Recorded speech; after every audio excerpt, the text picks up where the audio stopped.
Hey, welcome to Real Estate Resource. Thanks for stopping by. Don't forget to like, subscribe, and hit that notification bell. I really hope you enjoy this video. All right, so let's get started. So with us now, we're a little over a week into 2023, and we know that 22 was a bit of a struggle for some people. What I wanted to do was take a look at 2023, take a look at really a way for us to make sure that we are setting goals properly, setting ourselves up strategically and understanding the market, and then looking at some places, maybe some opportunities that are going to be able to add to that business to create the deals that we want to do, right? So I'm going to share a PowerPoint with you guys on my screen. Does anybody have any questions before I start that share? No? All right, let's go then. We're going to share that, and you guys are probably just looking at a blank screen right now, but I am about to start this. All right. So again, tips, strategies, and opportunities. Those are the things that we're going to look about. We're going to talk about 2023 a little bit, right? So we got to think about the idea of creating some success for us in 2023. We're going to have to double our efforts. Now, the stuff that we've done in the past, right? The amount of effort that we've put in, the amount of lead generation that we've done, we're going to have to ramp that up in order to achieve the same thing we did in the previous year, or to increase our income. We're going to have to put more effort in. That has to be an understanding of everybody on this meeting as it is right now, or those people that are going to watch this video later. You're going to have to commit to more time worked, period. End of story. And I don't just mean more time in the office. I mean more time physically out there doing some level of lead generation and lead follow-up, right? So you've got to already have accepted the idea that I'm going to work more in 2023 to achieve the same things, maybe even, that I did prior. But if I want to improve on my production from last year, I know that it's at the bare minimum, I'm going to have to do twice as much as I did before.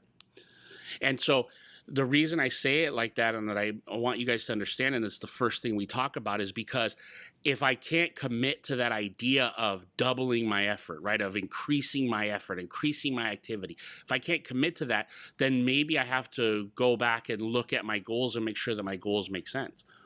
Because if I've set really high goals for myself, and I've set, some expectations that are, award level production and certain amount of production and certain amount of transactions, I've set that for myself. I've got to understand that my schedule and the activities that I do have to match that.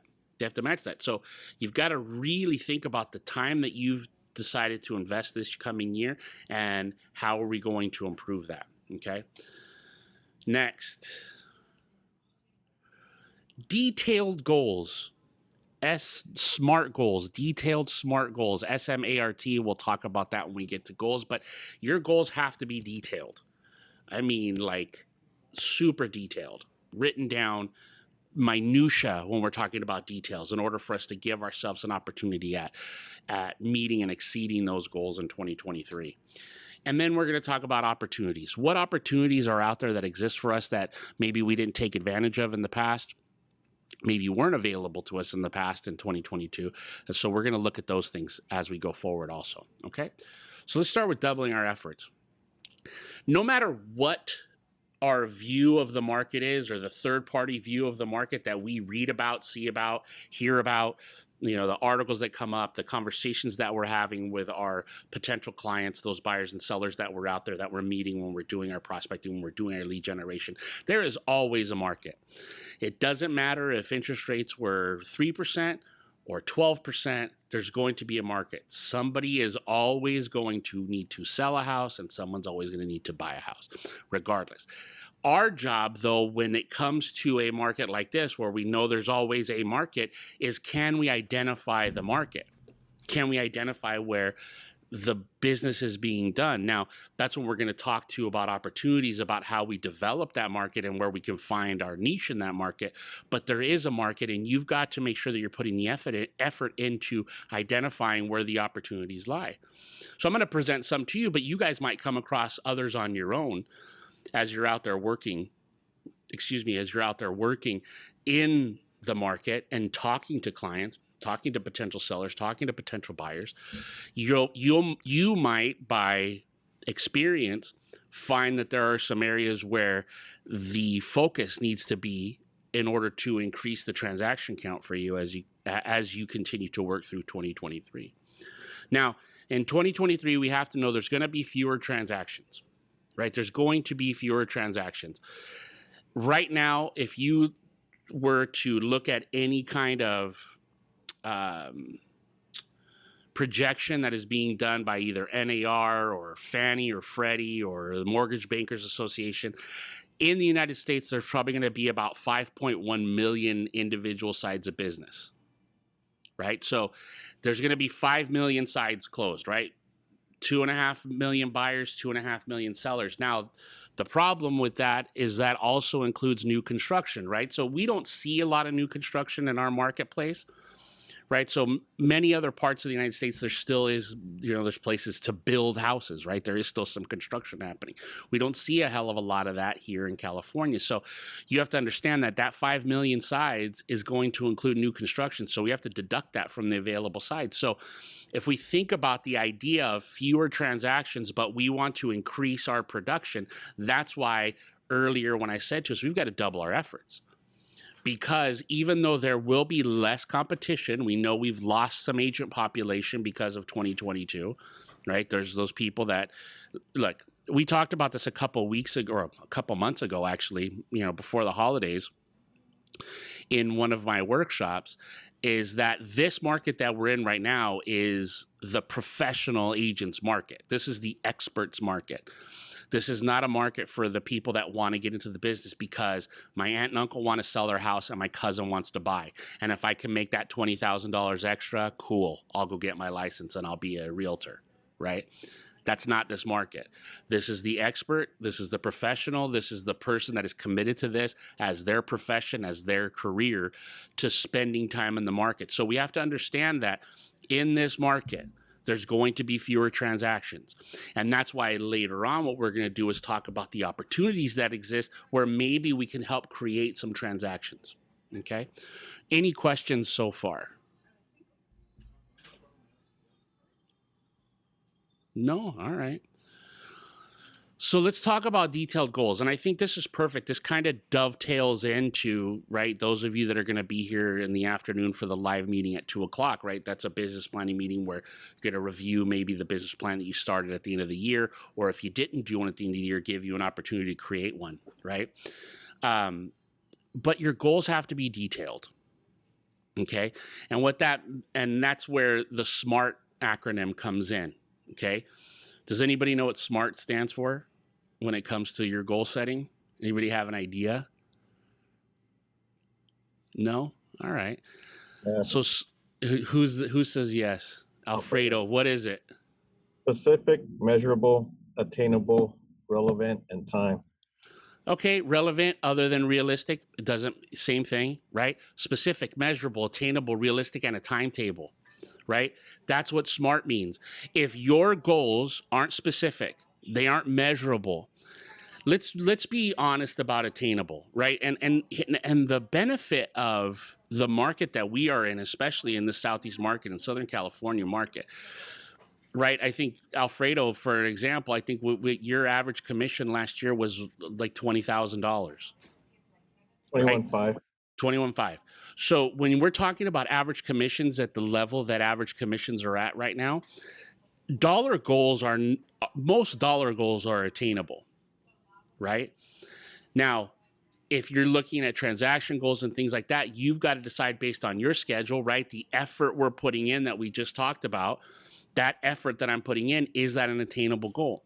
Realistically, is that a realistic goal that you're setting? Now, for most of you, the goals that you're going to set are going to be realistic. The part that most of us miss in setting the goals is the specific part and the timetable part, right? We don't put any kind of time on the goals that we're setting for ourselves. We set up these goals, and it's similar to, I was talking to an agent yesterday that was talking about a transaction that they have and a counter that was going to go out, a potential transaction, and a counter that was going to go out for that potential transaction. And part of the counter was, excuse me, that buyer needed to be pre-qualified with the preferred lender. But there's a problem with that, right? Because if I just say, hey, that buyer needs to be qualified with a preferred lender, that's kind of any time during our transaction. But I have to put a timetable on there so I can hold the buyer accountable to the things that they agreed upon, right? So that means if I'm going to do something like that, then I put a timetable on. You have 2 days, 3 days, 4 days, 5 days, 7 days to get pre-approved with the lender, right? To get a cross-qual done. So it's the same thing with your goals, is there's got to be some kind of a timetable on it for it to make sense. It's got to be very specific. Can you measure the goal? And by measure, what I mean is, what are the steps necessary to achieve the goal? And can I look at it on a daily basis? Because if I don't have a way to measure, how can I sit down at my desk to beginning of every day before I start to put time in and say, okay, on track, off track, on track, off track? How do I know that if I'm not measuring my progress towards that goal? So as you go into today at that 2:00 meeting, and for those of you that are watching on video, sorry you couldn't be in that 2:00 meeting, but for any of you doing business planning, sit down and look at those goals that you have. Are those goals specific? Are they measurable? Are they realistically attainable? And is there a timeline associated to those goals? It has to be that way. Make sure that your goals are up and visual. They got to be in your face. Every one of you guys at your desk should have something up with all your goals written, and it should be in your face every day that you're reminded. It should be on your bathroom mirror every morning when you wake up. These are my goals. This is what I'm going to achieve. You have to remind yourself every day, because if you're human beings, we're not robots. Things get in our way and start to block our view of what it is that we're trying to achieve. So by having those, by reviewing those on a daily basis, and by reviewing them, what I mean is you see them, they're visual, they're there. If you do that, you have a much higher likelihood of achieving those goals, because you're continuing to remind yourself. Besides up and visual and the specific and measurable, there has to be some accountability. There has to be accountability to those goals. What that means by accountability is someone has to know what those goals are. Most of you guys treat your goals in your business plan as a buried treasure, right? In order for one of us to get to it and find out what that goal is or what it is you want to achieve, we gotta dig through the layers. It's like a hostage situation where we're trying to get information out of you to find out what's going on and what your plans are. You should want as many people to know as possible, right? The more people that know your goal, especially those that will support your goal and support the activities that go behind the goal, again, increase your ability to achieve those things that you want to. And whether that be coaching, with Richard or with Mike Ferry or with Tom Ferry or whatever coaching company you want to pay and hire to work with, that person, their job is obviously to hold you accountable, number one, to the things that you want to achieve, your expectation of your business. And number two is to help you along the way and guide you in the right direction towards that ultimate destination, the goal that you've set up. Now, accountability is also not a bad thing with people who maybe aren't your best friend, because believe me, those people that you tell that, are not maybe your best friend in the office or somewhere else, they're probably going to remind you more than anybody if you're on or off track for your goal. So again, what I would say is about that up and visual, make sure that those goals are not a secret to anybody. Have some accountability in line with those goals. Okay. And maybe what we want to start thinking about in those detailed goals is there's 3 specific goals, I think, besides what you guys have already started working on for your business plan. These are 3 goals I think should be part of your process. Okay. Number 1, transaction goal, obviously. Okay. Number 2, and within that transaction goal, break it down. How many buyer sides, how many seller sides, right? So if my transaction goal, let's say, is 24, how many of those are buyers, how many of those are sellers? Again, detailed. Okay. A GCC goal, how much money, what's my gross commission earned? And then a third goal is profit. How much money am I actually going to keep? Because all of you as business people have overhead. All of you have overhead. How much are you investing in advertising? How much are you investing back into licenses and board dues? How much are you putting away for taxes? What are your taxes? How much money am I going to make and keep? See, the problem is that when we look at these income goals all the time, we always look at gross. And which is fine because we have to. That's the number that ultimately is going to determine your award status and how many commissions come in and all those things. But you have to be able to understand on a personal level how much money is actually going in my pocket. Like what is the amount of income I'm making, not just this gross commission, because out of the gross commission, there's a lot of things that come out, right? So that should be the goals that you look at these should for sure be the ones that you're reminded of every day. How many transactions am I going to do? How many of those are going to be buyers and sellers? What's my goal for gross commission? And what is my goal for profit? The amount of money I'm going to put in my pocket. Questions about that first goal? Anybody? Concerns? Okay. And I'm just looking at the chat. Sorry. Yes, this will be on YouTube later. Okay. Goal number 2, number of appointments. I think this is something that we miss out on because the thing about appointments is appointments are like my only leading indicator towards my progress, right? I mean, if I don't have any appointments, well, then I'm not going to have any transactions, right? And the thing that we have to start looking at with these goals as we set them, right, these numbers that we look at, is they have to become a math equation, right? We have to be able to look at that way because, again, without that math component to these goals, right, these specific, measured, realistic, attainable, right, all those things with a timetable, appointments is one of the best ones because it tells me, okay, here's where I am. So everybody's going to be a little bit different, but the math is going to be similar, right? So for example, I want to do 24 transactions total. Let's say of those 24, I want to do 14 of those are listing sides, 10 are buyers, right? So 14. So I need to know, okay, 14 listings taken. How many appointments is it going to take me to get to 14 listings taken?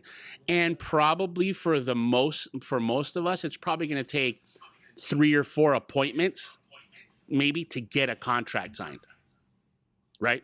So if I go on 3 listing appointments, and for some of you maybe better, you could be 2 listing appointments to a contract signed. You could be 1 for 1.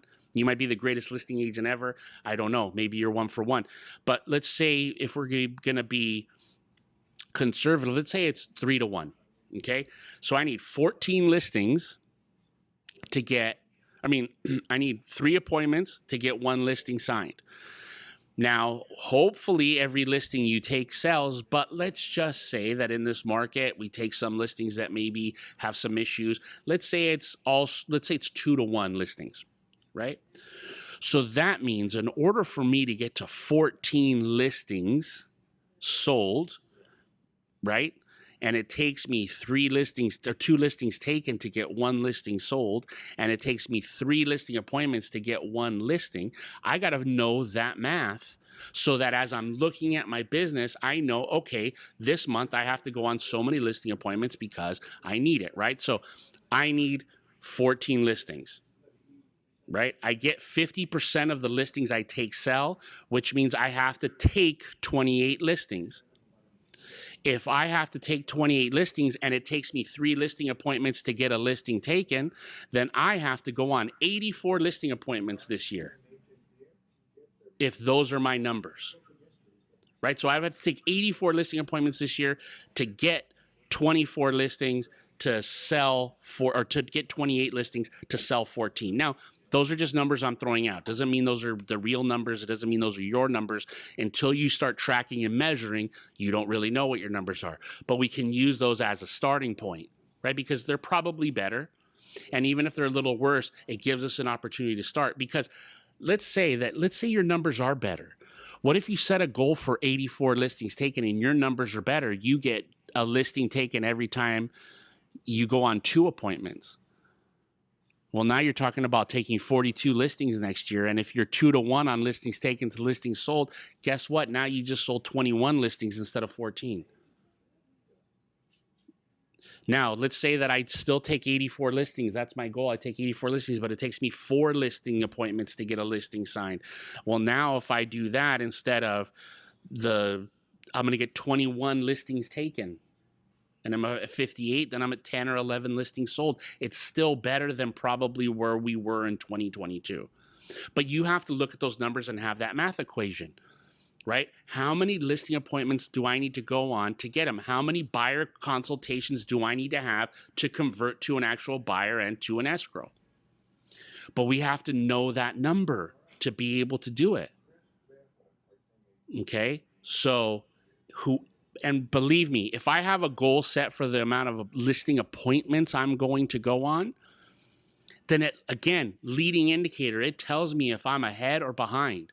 Because if I know I have to go on 84 appointments to get that many listings taken, and it's probably the numbers are going to be different for each one of you and probably much better. But if I have to go on 84 appointments to take 24 listings, then that means that I have to go on 7 appointments, 6 appointments and then some every month, right? Divided by 12. I have to go on 7 appointments every month, 7 listing appointments a month. So I know, okay, we're in January. How many listing appointments have I had? Well, I've only had 2. I'm 5 behind. That means I got to start making up the numbers. Now, do I have to make up all the numbers next month? Do I have to make up all 5 listing appointments next month? So do I have to take 12 listings in February to be on track? Well, yeah, technically, but do I have to do it all at once? Could I say, okay, well, now that I know that I've only taken 2, which means I still need 82 more listings, then I can adjust the rest of my appointment goals for the rest of the month, and I can continue to do that, or I can continue to work harder to make up those numbers. Does that make sense? But I'm going to tell you one thing. The person that goes on the most listing appointments is for sure going to take the most listings. And in this market, right now, today, just as it was a year ago, and just as it probably will be next year, listings are going to be the most important thing you can do to control your business. And it's going to be like that for a long time. And even if it switches to a seller's market or to a buyer's market from a seller's market, if it does that in a year or 2 or 3 years, whatever that forecast looks like, those buyers that are in the buyer's market still have to buy something. So if you can put your mind on today that I have to have a goal for how many listing appointments I go on and how many buyer presentations I do, that goal is going to help you to know if you are on or off track much earlier than how many contracts do I have signed already. Okay? All right. And the last one is amount of content. This is your brand. Okay? Now, generally, when people think about content, they think social media only. This is not just social media. This is email, mail, text messages, your social media, right? This is your brand. So what it is you have to have a goal for how many emails, how many text messages, how many pieces of mail if I choose to do that. How often am I going to post on social? That should be part of your business plan also, because again, social media is not going to be the only way that you make money. But in this market, in the environment that we are in, if you do not have some kind of presence on social media, you basically don't exist. And we have to really come to terms with that. Whether you're old school or you're brand new, just getting into the business, you've got to have some kind of presence on social, and you've got to have some kind of branding effort that includes email, text messages, ways to stay relevant and top of mind with your client. So those are the 3 goals I think are super important that you have as part of your business plan. And that content one is something that we usually don't push, but I'm telling you guys now that this year alone is going to be super important, that you have a very concerted effort on how much time you're spending on what your brand is. Now, I don't mean that you're going to do branding like you're a marketing expert, things like that, but you do have a brand. And if we're not focused on what our brand says about us and how people start to feel about us out there just by our names and by the things they see from us, then we're missing an absolute huge piece of building our business and having opportunities to be successful in this coming year, as we know it's going to be a harder, more intense business for us to work in. Questions about the detailed goals? Come on, guys. I know you got to have some questions. If you have questions, this is your time to bring it up. We have an opportunity to have a discussion, to talk about it, to clarify anything that you guys feel is a little unclear or you're not getting. Please, please, please. Now's the time. Hello. Hey, Kenya. Okay, so I just want to see how an example look of, let's say if my goal is 1 transaction per month. Okay. What should I be looking at when it comes to my daily activity and numbers?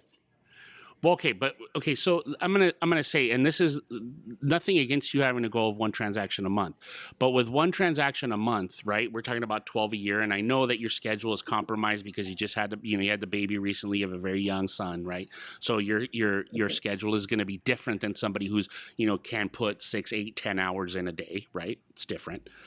Mm-hmm. But your focus, your numbers are still going to be the same thing. As you look at it and you look at your schedule, you've got to start looking at, again, measurable goals. How many appointments for you? You've done transactions in the past. So just off the top of your head, if you were to take a listing, how many listing appointments would it take for you to get 1 listing taken? Just a guess. What do you think, Kenya? For me, I think at least 5.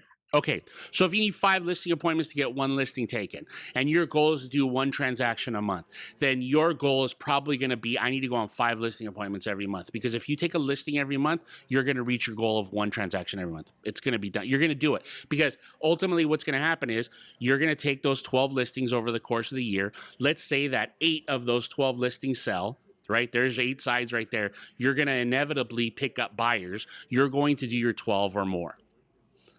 Right. So again, it's just easy when you start looking at the math, when you start breaking it down. I know for me, I'm really analytical. So I break it down that way and look at it like, okay, well, if I go on 5 appointments, I take 1 listing, I put that listing on the market.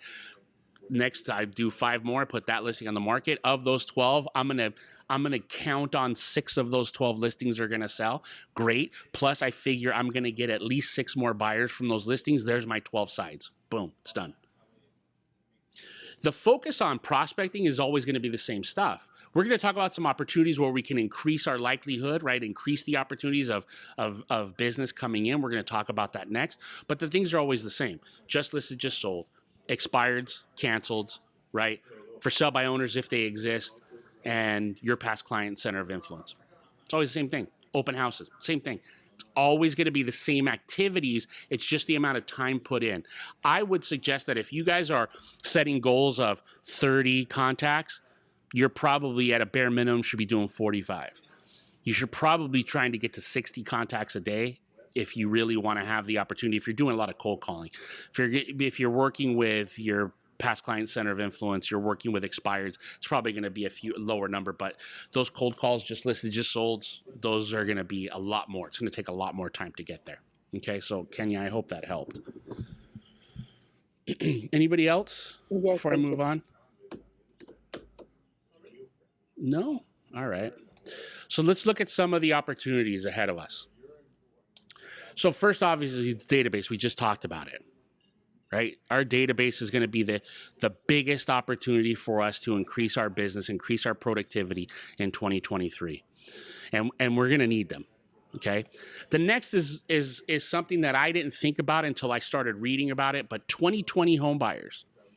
2020 home buyers are probably going to be an interesting opportunity for us as far as business goes, right? Those are the pandemic buyers. And then a geographic farm. If you don't have a geographic farm, now again, I don't think your business can be built 100% on a geographic farm, but if you want to have an opportunity to increase market share somewhere or increase the transactions that you're doing with the other stuff, the just listed, just sold, the expireds, the past client center of influence, you've got to have a geographic farm. So the database and geographic farm, I'm going to touch on some stuff, but we're going to do separate classes later on each one of those so we can get really down into detail and numbers. I don't want to spend a ton of time just talking about those, but I want to kind of go over them so you understand. But we'll spend more time with them in two separate classes on database and geographic farm. Okay, I'm updating those classes from before. Okay, so let's look at database. Okay. One of the things that we should be doing with each one of them, like we were talking about the idea, I think I talked about with a database a few months ago in workshop about sending them CMAs, right? Just sending them CMAs. Now what I think maybe you should be doing is, let's break it down because it gets to be time consuming to do that, is let's look at purchase anniversary equity reviews. So let's start looking at our past clients. Now, I know some of you guys are brand new and you're not going to have past clients to do these equity reviews for, and I apologize for that, but we'll look at some other things that you can do with your database, okay?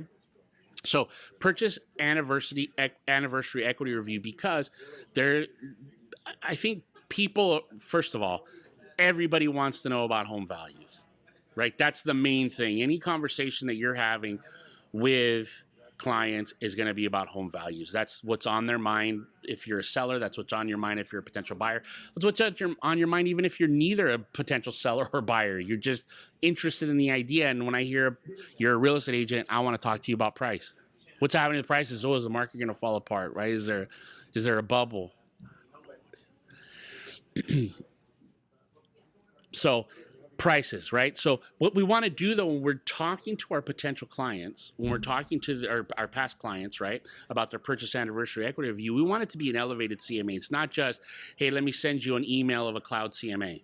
I mean, you can do that, right? As you start, you can do that, but you want to try to elevate everything you can. Everything is plus and enhance always, right? Whatever you can do to step up the presentation, enhance the relationship, those are the things that you need to do, okay? So plus enhance, elevated CMA. At the very minimum, right, you should be sending it to them and then following up with a phone call, right? So if I have, John is my past client and I know it's his purchase anniversary is coming up, I put together a really nice CMA, a package, whatever it is I want to send to him. Again, remember the plus and enhance. Maybe I send him a little gift along with, right, the CMA that I sent to him, and then I call him and say, hey, John, I sent you over a package. I wanted to do a home equity review. Do you have a couple minutes to talk to me on the phone, right? I want to have that conversation. That should be my very minimum. But if I really, again, thinking about that plus and enhance stuff, I should be delivering that in person, right? I should be showing up and saying, hey, what I want to do is go over this with you. It's been 2 years since you bought your house. You've had your house now for 5 years. I wanted to kind of go over your equity position now, where you are with the home that you purchased, right? Deliver it in person. One of the things that you should start doing with your database is announcing to your database right now what your plans are for them in 2023. I know this is not something that we normally do with our database, but if you think about like businesses, right? If you think about major businesses and things, usually towards the beginning of the year or the end of the year previous, they start to let everybody know what their plans are for the year, right? Like, I mean, for example, right, we could look at something as silly as the Marvel movies. They tell you 3 or 4 years in advance, hey, here's phase 5, phase 6. This is what we're doing on, this date in May of 2025, we're going to release this movie. They're telling us way in advance. And what does that do? It gives us an appetite for those things. What if we started to look at our database and say, okay, so here is, and it doesn't have to be called your database. We've talked about this in database classes before, right? Your VIP client list. You can call them whatever you want to call them, right? What if you sent out an email, a message, a letter, a text, whatever, some kind of an announcement, a video that you did that said, "Hey, for 2023, these are the things that I'm doing for my past clients or for my client list. I'm having this event on this date. On your purchase anniversary, if you've bought a home from me, you should be expecting this package from me. On your birthday, you should be expecting this." Like, set the expectations. There's some accountability in that, because I've now said to my client list, "Hey, this is the things I'm going to be doing for you as my VIP client for the coming year." And again, as I said, we'll get into database in another class where we can sit down and start talking about some of the things that we set up and what we're going to do for our clients. But we can start announcing to our clients now our plans for the future. And even if you don't know 100% what your plans are, the sooner you can make that announcement to them, again, helps to reconnect you to that database, right? Because I could sit down now and start calling my entire database and say, "Hey, AD, hey, Alejandro, guess what? This is what my plan is for you guys. How's everything going?" Right? It gives me an opportunity to have a conversation with them. So I can do by phone, I can do by text. Thank you for pointing out that I misspelled review. I appreciate that. I did the review like it's what are you talking about? I didn't misspell review. That's a program you're going to sing and dance. That's what I mean. It's a purchase anniversary equity review. So you guys better learn how to write songs, do some dances. Okay. So you want to make an announcement ahead of time. Again, it goes back to that accountability thing where I can say, "Hey, look, this is what you can expect from me." And now what happens is I have to do it, right? If I'm expecting from my database referrals, right? If I'm expecting that from them, then when I announce something, they should expect me to perform on the things I'm doing. And that starts to feed into that law of reciprocity that we've talked about 100 times. If I make a promise to my database that says, "Hey, over the course of the next 12 months in 2023, this is what you can expect to happen from me," and then I perform on that expectation, what do you think 2024 is going to be like with those people in my database? Right? Because now I've met those expectations. So now, as I've met those expectations and I've provided a perceived value to them because I've met those expectations, now that law of reciprocity where they feel a higher duty to somehow provide me with referrals or opportunities with the people that they know and love and trust, right? That's what I'm trying to create here. So announce that to your database, right? Announce your plans to them. So let's look at a script for calling the database. So we got that purchase anniversary thing, right, where we're going to reach out to them, have some accountability, make the announcement. These are the things I'm going to do. You can add some other stuff in there. But here's just a script for being able to call the database. So for those of you who maybe don't have past clients, but you do have a database, right? You have a COI because you have people that know you, trust you, like you, right? You have that group, but maybe they haven't bought from you yet, right? So it's not a past client necessarily list.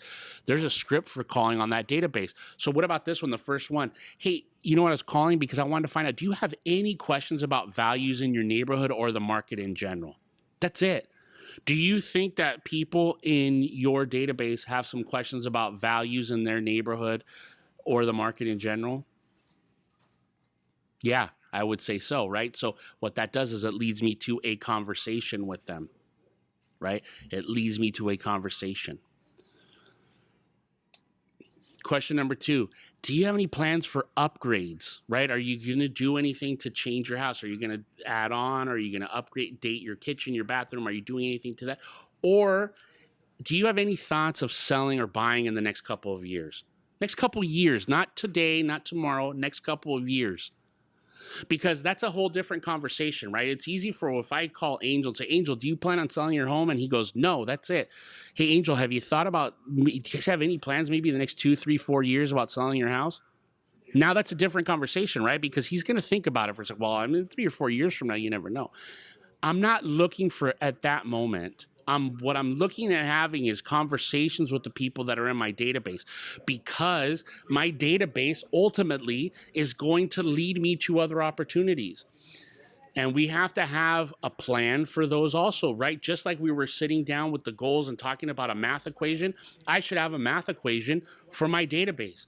Look, conservatively, your database should be, right, a 10-to-1 return, right? So if you have 100 people in your database, you should be looking at some kind of at least 10 opportunities, right? Let's not even talk about the idea of how many you're closing or whatever, but 10 opportunities. And we know that opportunities from our database are usually slam dunks, right? If I get a referral for a buyer, that buyer's probably going to work with me. Now, again, we've got to sift through those buyers that are bad. If I get a referral from somebody in my database for a seller, chances are more likely than not, they're signing with me. I don't have to do a whole hell of a lot of work. So we know that those things are good. So if I say, okay, I'm just going to use that 10-to-1 model, then I know that for every 10 people in my database, there should be one opportunity for me to do business. That math equation has to be into my business plan. How many of those people am I going to contact to do that, to be able to get that? How often do I need to contact them, right? These conversations give me an opportunity. Third question, any thoughts on buying an investment property, a vacation home, a second home, anything like that? Right? I know that what happens is we're in this weird world where we believe that it's, hey, this is not a good time to buy anything, right? It's 6% interest rates. It was 3% before. Guys, we're not going back to that anytime soon, but people are still going to want to buy. People still have income that they want to invest in things. People still do have plans to have vacation homes and things like that. There are still people in those positions, but we have to ask that question. Have you had any thoughts about buying an investment property or a second home or vacation home, anything like that? That's just an easy conversation to have with our database. All right. Questions about this script, about these questions. Now, again, we're going to have a separate class on database. We're going to go into detail. Angel, go ahead.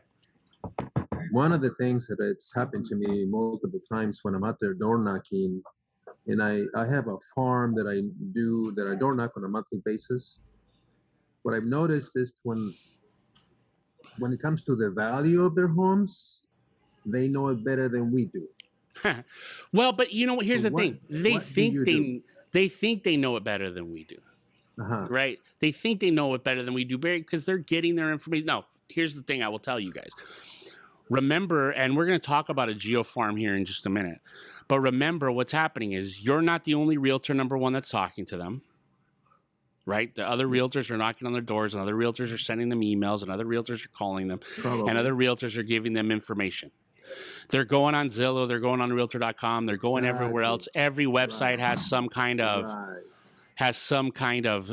value model for what their property is worth, right? So ultimately what happens is that when we have that conversation where they're like, well, so-and-so shows that this is what my house is, or this is what my house is worth. Really, the first question has to go with, instead of arguing with them what the value of their house is, what are your plans with the house? Are you interested in the value of your home just because you want to know the value of your home? Totally understand that. You're a homeowner. I would want to know about what my house was worth also. And then you could kind of have a discussion with them about why numbers are a little bit different, right? Zillow's a little higher. Other agents, maybe from outside the area, don't understand what's happening. But because this is my neighborhood, these are the things I do, and I understand how things are moving and what prices should be. That's one. Or it's somebody who says, I want to sell my house. That's why I'm concerned about, okay, then great. Then what we need to do is sit down and really go over what the truth is about the values of homes in this neighborhood and surrounding areas, and what's going to cause your home to sell and not sell. So when's a good time for us to do that? Today or tomorrow at 5 o'clock, right? So the conversation has to be less about, let me convince them that their price is not the right price, and more about what their motivation is. Does that make sense? Yeah, one of the, sometimes or many times I would ask them, are you planning on making a move anytime soon, or do you have any friends or family that I can help? Yeah, you know what's a good question to do is this. Instead of asking for a referral, right? Instead of saying, hey, do you have anybody you could refer me to that wants to buy or sell a house? Because I know that probably 90% of the people out there understand what referral means, right? Right. Yeah. But let's just assume that nobody does. Let's assume that the people we're dealing with are kindergartners, okay? Let's just assume that in the conversations that we're having. And what if the conversation with them was, hey, Angel, we've talked a couple times. Have you heard any rumors about anybody that's thinking about buying or selling? right? It's a different conversation than, hey, who do you know that wants to buy or sell? Right now, they know what's coming. Like they know what's coming when I say, who do you know that wants to buy or sell? But if I just go, hey, by the way, have you heard any rumors about anybody that wants to buy or sell? Right now we're gossiping. Would an open-ended question would be a better question to ask? All open, yeah, but all open-ended questions are better. Yes, of course, 100%. But when we're getting to the point of I need to ask for that, there's no open-ended for give me a referral. Right? I mean, it's just the truth. There isn't. But if we start to change our conversations to, again, that idea, like it's just a conversation like, hey, you heard any rumors about anybody? Because you guys all know whoever door knocks that's watching this video right now, whoever door knocks, you know there is people in the neighborhood that love to spread the rumors about everybody else in the neighborhood. So if we start adding that, are there any rumors of people thinking about selling a house? That changes, maybe invites them to share those rumors with you a little bit more and maybe leads more towards what we're trying to do is just soften the blow of leading towards the opportunity to get the referral. What we know is, again, look at the number. It's going to take 10 of those people before I get that one referral out of it for an opportunity. So all I'm trying to do is just soften it up and make sure that I'm providing value in order for them to feel like they want to give it to me. But fighting over price, not going to help. And continue to ask for people, who do you know that wants to buy or sell? There's nothing wrong with that either. Right. There's nothing wrong with it. We have to ask the question. There's no magic formula. There's no way for us to hypnotize them into giving us one, right? It's just the amount of people we talk to. It's all numbers games, guys. That's it. And that's why we have to look at it as a math equation. How many of these people do I need to talk to before I can expect to get one opportunity out of them? And that's what I'm going to do. Every day I'm going to talk to that number of people in order to give myself the chance.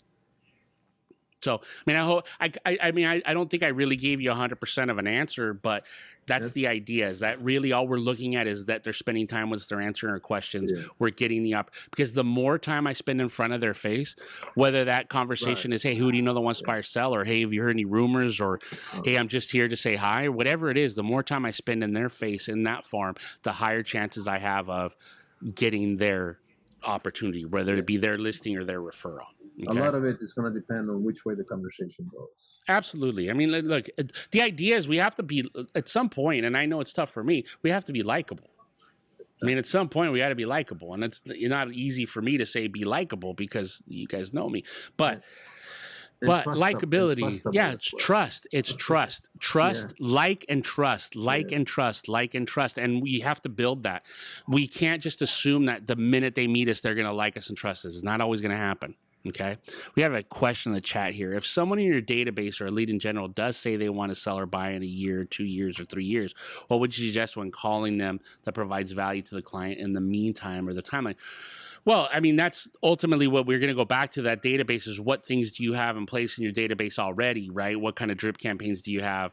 What's your marketing look like, right? That data, that branding that we talked about having a goal. How many emails do you send? How many text messages do you send? How are you going to stay top of mind with them over the next 12, 24 months, right? So that's it. And it's not just, I see pestering in your note, right? So you aren't pestering them and just checking in. It's not what we're going to do. And remember, the idea that I'm pestering them, that's my story. They don't think about you as much as you think about them. Right. So the idea that you talk to them once a month, send them an email once a month, send them a text message once a month. Right. Those things, they're not taking it as pester. And guess what? If they feel pestered, guess what? They aren't a lead or a database. Right. You need them to like you, trust you. They want to get that communication from you. And ultimately what'll happen, just like any other brand, is you become top of mind. So even when they might not be ready for 2 years, they hear that rumor of my cousin wants to sell their house, and they call you and say, hey, Derek, you know what? I know I told you 2 years, I'm not ready to go yet, but my cousin needs to sell their house, and I told them they should talk to you. So here's my cousin's phone number. Right? It's just staying top of mind. So don't think of it as pestering, okay? But you have to have some other things set up, right, for those marketing leads like that aren't hot leads ready to go today, but they will be, and you don't want to lose track of them. All right, so let's move on so we can get finished up here. The 2020 home buyers, 25% of pandemic home buyers, right, those people that bought in 2020, hate the home that they purchased. 25% of them hate the home they purchased in 2020. That's a big number. And 80% of those pandemic home buyers have some level of buyer's remorse. They feel they compromised on their purchase, right? Because if you guys remember at that end of that second half of 2020, when it was crazy, like everybody just wanted to buy a house, these home buyers, some of them just were like, I'll take whatever I can get, right? And so I think it's really important. That you know what, I don't remember exactly which survey this was, but I will look into it and see which survey it was. Somebody just asked in chat where it came from. So the idea is that we should be, number one, is looking at our past clients and talking to them about how they, and the conversation with them is easy. How's the home working out for you? That's it. They're either going to say, we love it. Thank you so much. This was the greatest. Now, again, this is for people that this is your past clients, right? They're going to have that conversation with you. But you could call people if you start looking at people who ultimately bought their house in 2020 and just start calling and saying, hey, you know what? You can set it up as a cold call. Hey, I'm just calling because we have a listing but I see you bought your house in 2020. How is that house working out for you guys? Right? We know that there is some level of remorse out in the marketplace, right? There's some level of remorse in the marketplace for those people that bought in 2020. And let's say that those numbers are less. Let's say it's 15% of the people hate their home. Let's say it's 60% of them have some level of remorse. There still is a big number. And this is an opportunity for us to step in and have a conversation with those people who maybe are unhappy with their 2020 home. And guess what? The house they bought in 2020 is still worth more today than it was in 2020 when they bought it. Doesn't matter what the market's done. The market hasn't gone down to beat 2020 prices yet. Right? And someone put in the chat to go door knock them. Go door knock them. Absolutely. If you can go to title and say, hey, I need to know in this. Now, if you have a farm, and we're going to talk about a farm for a couple minutes before we finish up. If you have a farm, for sure in your farm, if you didn't sell in the house, who bought it in 2020 into your farm? That's got to be a conversation with you, for you and them. Knock on that door. Hey, by the way, I know you know that I'm the agent in this area. I was just wondering, I know you bought your house in 2020. How's it working out for you?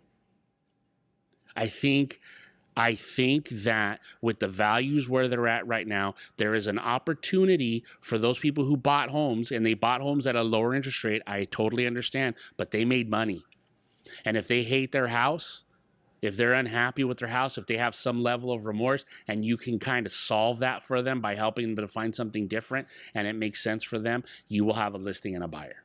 So I think this is an opportunity for us this year specifically, is to really jump on that. Okay.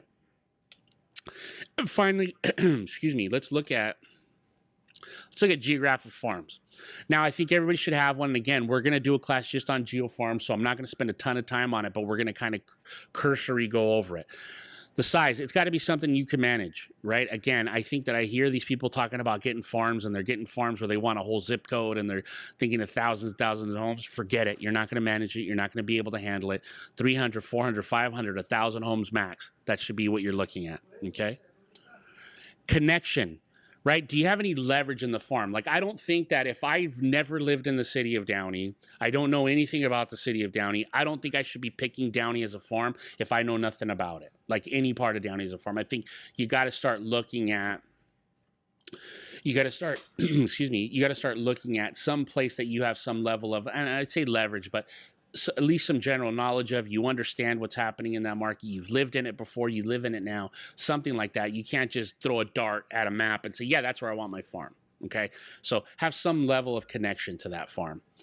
Number 2, turnover. How many homes sell a year? That's it. Turnover. That's all you need to know is what the turnover is. Now, if you're selling in really high prices, right? If you're talking about $1 million plus homes or the farm that you're working in, then you could probably get by on a 3% turnover rate. Ultimately, what you want to look at, and I know there's people like Tom and other coaches out there that tell you to get 7% turnover rates.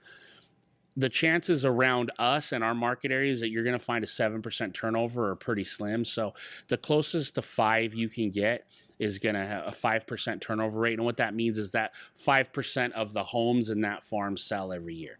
Like that 5% turnover rate is really where your target should be. If you can find better than 5, good for you, and go after it. Right? But if you can get less than 5, if you start getting into higher price points, because then it still makes sense dollar-wise. Transaction-wise, it may not, right? You're not going to hit a transaction number with it, but dollar-wise, that turnover makes sense. Okay, who the dominant agent is and how many deals, like who's doing the deals, if there is any, because not all the farms are going to have a dominant agent, but you need to know who they are and how they're doing it, what they're doing, right? How many transactions are they doing? What are the available transactions? You need to know that. Next, make sure these are some things that you're going to want to do within that. You got to go after every expired and canceled listing in that farm. Even if you don't want to do anything with any other expireds with that general expired list we send you, you better know every time there's an expired listing or a canceled listing inside your farm, and you better go for it full force. Okay? What you want to do is start looking at, because what you're gonna find as you start to do that, get that information for your farm, who the dominant agent is, you're gonna see that it's a lot of one deals done, right, by outside the area agents. Now, it's a little tougher now because a lot of times if it's an out of the area agent that's still in the same marketplace, it's probably not going to work. But if it's somebody that's, hey, it's a friend of mine that I listed their house, and I'm in Northern California, but I have a listing. We've had listings like that where you had listings agents here listing houses in San Francisco. You're not doing an open house in San Francisco. But what I'm saying is look for those that are definitely outside my market area, people that are not trying to pick up more business outside their market area, and talk to them about the possibility of doing an open house on those outside of the area listing agents. Again, it's not going to be a lot, but it's still something that we should be trying to do inside our farm. And be honest. If it's John, I'm going to call John. I'm going to say, hey, John, I noticed you have a listing over here on Smith Street. That's right in the middle of my farm. I'm doing some business there. If you wouldn't mind, I would love to hold an open house on your listing. I'll promote you as the listing agent and everything. I just want to hold an open house in my farm. Would that be okay with you? Like, I can tell them the truth. Now, if he says no, he says no. What am I going to do about it? But at least I'm going to try. I don't think that some of us even try. Right? Now, what I can do with that is I hold that open house for an outside agent. I'm not going to, even if I get the buyer, I got a chance of writing an offer with that outside agent. Great. But guess what I can do? If I get a buyer at that open house, what I'm going to turn around and do at my expired is I'm going to send an I have a buyer letter, because I have a buyer. I'm going to send a specific letter to everybody in the neighborhood. Hey, guess what? I have a buyer. I have this buyer. They looked at a house that was for sale this weekend. They weren't able to get their offer accepted, and they're looking for a property like yours. If you're interested, call. Those will work. But don't send an I have a buyer unless you actually have a buyer, right? But you can do that from those open houses. Have an event strategy within the farm, right? Mega open houses, garage sales, recycling, shredding, junk removal, right? Whatever you want to do, but have some kind of event strategy and do multiple events throughout the year within that farm, okay? One that I think is going to be great is establishing relationships with those absentee owners inside your farm. So if you can go to Zillow, you can draw a little area on your map, right, on the map in Zillow, and do a search for rentals. Get rid of all the rentals that are apartment buildings. Look for those single family homes and, condos, townhouses, single family residences that are for rent, and then go through those for rent listings. And at the bottom of those for rent listings, it says listed by, company, by agent, or by homeowner. Start calling those homeowner listings for rent on Zillow, and just have conversations with them. Hey, so you got this home for rent. I wanted you to let you know, hey, I'm the agent in the area. It's within my farm. If you ever need anything, you need some help, you have some questions about values, questions about what's happening with the rents, or if you ever thought about selling these properties, just let me know. Now I start creating a relationship with those absentee owners inside my farm. I think this is one that is a great little tip, a way to start adding some kind of more interest and at least talking to the people that are in my farm. Okay. All right. So that's it. That's what we're going to talk about that a little bit more when we do a specific class on geofarming, and we're going to talk about more of that database stuff when I schedule the class that's just about database. But for now, do you guys have any questions about anything that we talked about? Anybody? When are you planning the next class for the?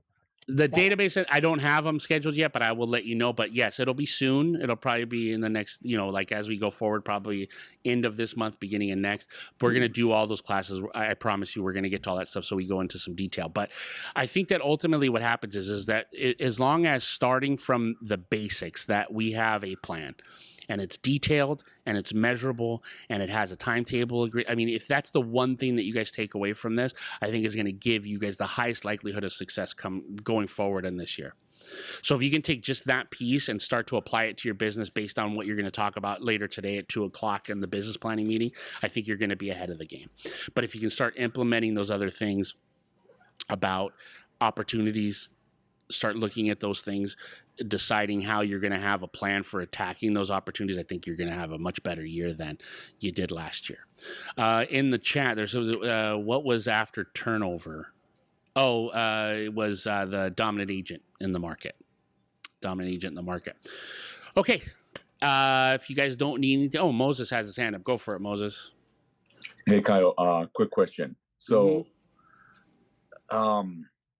as in for the marketing strategy for, is there a maximum that you think that we shouldn't, like, say we're going to do a text blast, email blast to start off the new year, and I have the data to send out, the database. Do you think that don't send out more than 1,000?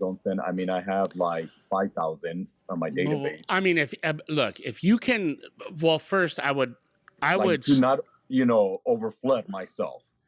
That's what I'm saying. Well, I think So I think there's a couple things. You have to decide with your database what really your database is, right? Because all 5,000 of those people don't necessarily know you and like you, right? Sure. I mean, I don't mean to dislike you, but they don't know you. They're just people that you would. I think 3 of the people on that list, maybe 3. Moses. Yeah. Okay, but what I mean is this: is that maybe what you have to do with that 5,000 is go in and look at it and say, okay, who are really my past clients in COI of that 5,000? Who of that 5,000 are just marketing people, like just people that I've had good conversations with that are accepting my marketing, that are opening my emails, right? Who's that group? And who in the group is just, I have these names and I don't know anything about them. Because I think that your database has to get cleaned up. And when I'm talking about database, I'm really talking about the COI people, the past clients, the know you, trust you. That's who I'm talking about when I'm talking database. Because there is a separate one, that marketing one, where there are people that have expressed interest in selling in the future, and but don't necessarily fall under my database yet because they either haven't referred me, we haven't had enough conversations, they don't have the opportunity to trust me and know me yet. So maybe before you start that announcement of what I'm planning on doing for the coming year, is make sure that the right people are getting that announcement. Mm-hmm. But just in general, I don't think in marketing, when you're talking about drip campaigns, automated text messages, mailers, things like that, I don't think that there's no reason for there to be a math equation for that. I just need to send it all out to everybody. Now, if I'm talking about breaking it down to saying, well, how many people do I have to call? Well, yeah, obviously, I'm not going to call 5,000 people every month. Correct. It's just that's a lot of phone calls. I'm not going to call 5,000 people. So I got to look at it and say, okay, well, I have 1,500 people in my database. So, okay, I need to call 1,500 people and I want to do once a month. Let's say I want to do once a month. Well, how many people a week do I have to do it? Right. Okay. But in general, for the other stuff, just go ahead and just send it out. Right? Just send it. Okay, cool. Yeah. Thanks. You're welcome. All right, guys. Thank you so much. Again, if you missed any part of this at the beginning, it's going to be on YouTube. I appreciate you guys all being here. Thank you so much for listening to me ramble on for an hour. Thank you so much. Have a great day, and I wish you guys all the best for 2023.